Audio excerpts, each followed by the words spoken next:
Hello, viewers. Welcome to Aspire Auto Clinic Chanel. Please like, subscribe, and share our channel. Today we have got Toyota Altis Grande 2016 model, which is not starting. So checking the fault.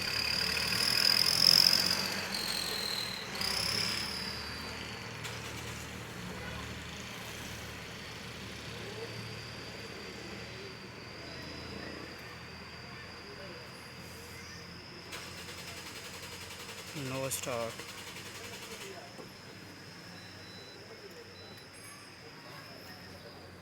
यही वाला खराब है ना।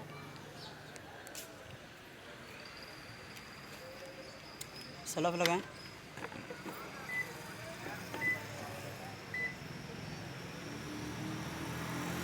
ये पक्का चल जाएगा self लगाने से। गाड़ी स्टार्ट नहीं हो रही। बस स्विच बंद कर दें।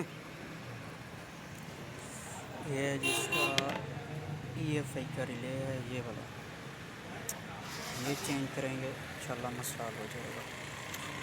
ये वाला रिले